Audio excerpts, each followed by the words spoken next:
अगाडि बढिरहेका छौँ। यहाँ निकै ठुलो मात्रामा युवाहरूको उपस्थिति देख्न सकिन्छ।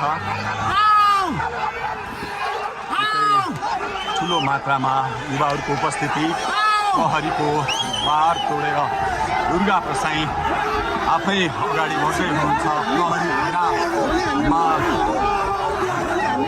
प्रहरीलाई गाडीले पेलेर दुर्गा प्रसाई अगाडि बढ्दै हुनुहुन्छ। हामी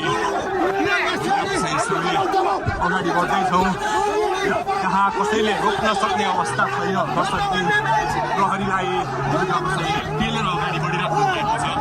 प्रहरी गाडीको चाबी खोज्न लागि परेको छ र दुर्गा प्रसाईले प्रहरीको एक लेयर तोडिसक्नु भएको छ र अब अगाडि सशस्त्र प्रहरीको टोली रहेको छ।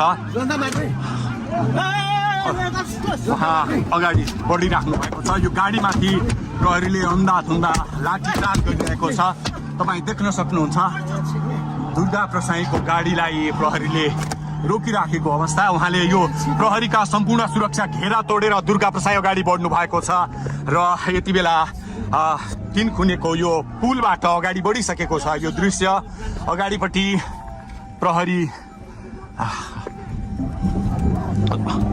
प्रहरीका यी घेरा तोडेर दुर्गा प्रसाई अगाडि बढिराख्नु भएको छ। हामी दृश्य देख्न सक्छौँ।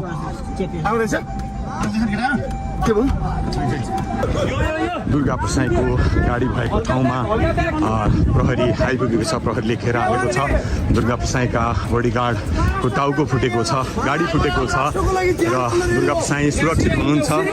गाडीमाथि प्रहरीले सुर्यास लाठी प्रहार गरेको छ। ठुलो मात्रामा प्रहरीको उपस्थिति शान्तिनगर अगाडि दुर्गा प्रसाईको लाई रोक्नका लागि यहाँ आइसकेको यो स्थिति हामी देख्न सक्छौँ। दर्शक ठुलो मात्रामा सुरक्षाकर्मी यति बेला दुर्गा प्रसाई भएतिर